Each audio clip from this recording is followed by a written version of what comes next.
Okay, folks, second attempt at this video. Did the whole thing. Kids are loud because kids are loud, and it was a bit distracting. So, the topic of today is the whole calories in, calories out. Not the interesting lighting that I'm getting sitting in a different room. Calories in, calories out, and why it doesn't work. Well, there's lots of reasons it doesn't work, but here's a couple. First of all, you're assuming that we're a closed system, that we're adiabatic, that you're assuming that all energy comes in through food that can be measured accurately in calories. And a little note on that, the food manufacturers are allowed to be off by up to 20% legally. So there goes that out the window. And you assume that the only energy leaving the body is through work. We have some basal metabolic rate that you think you can figure out and you can't. And that everything else is just work, and that you can assume what that is, which, by the way, you can't. There's a whole bunch of problems with that. So everybody who wants to say the law of thermodynamics, well, which law? There's 4 of them, and I bet you can't even name them by number. When you breathe, there's an example. Every breath you take, I just heated all that air up to 37 degrees Celsius, 98.6, from the ambient temperature, which right here, right now, is about 15 degrees Celsius. So all that gets heated up every time. Then, not only did the air get heated up, but the moisture in it got brought up to 100% humidity. How does that happen? Water evaporates from my body into the air. Latent heat of evaporation. You never count that, do you? The more you breathe, the more you do, the more that happens. The drier the air, the colder the air, the more that happens. When you drink water, drink a couple liters of water a day, well, you're raising all that up to your body temperature. Cold water comes out at about 8 degrees at the most taps, 8 degrees Celsius, and you're raising up to 37 every time you drink that water. Some of you put ice in the water, so you bring the temperature down even worse. That's more energy your body is using.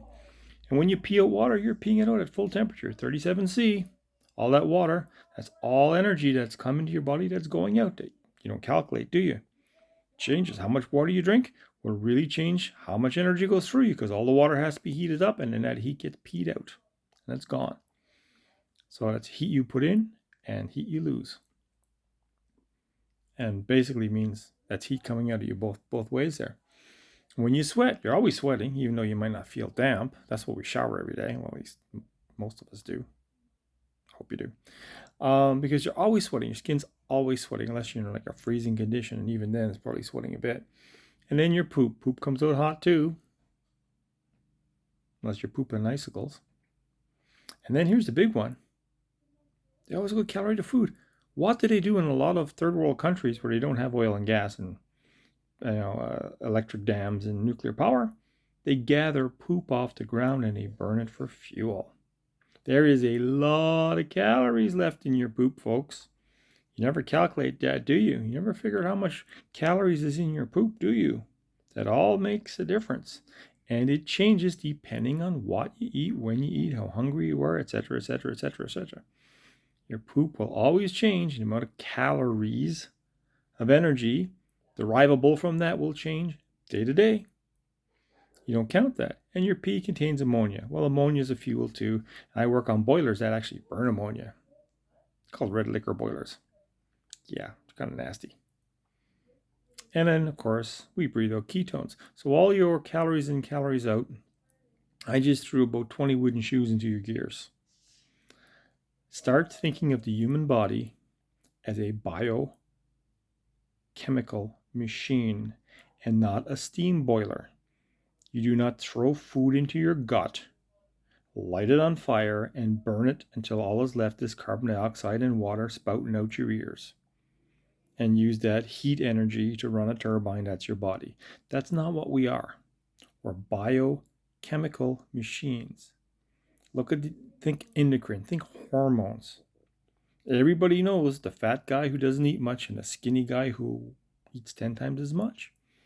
If it's calories in, calories out, that wouldn't happen. There's an artificial hormone that they can give cows that allows them to get fatter, artificial estrogen, fatter on the same amount of food that they eat.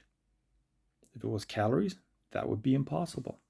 So stop thinking calories and start thinking macros in the sense of mass. of grams of protein, of grams of fat, of amount of water, and stay away from carbohydrates because we're not designed to eat them. We aren't. They're just contraindicated on everything. They just mess you up. Look up Randle's cycle. Find out why carbs are bad for you. Diabetes, think about it. Heart disease. Carbs are bad for you. Fats and proteins, which you derive from meats. We're designed to eat meat. Stop thinking calories.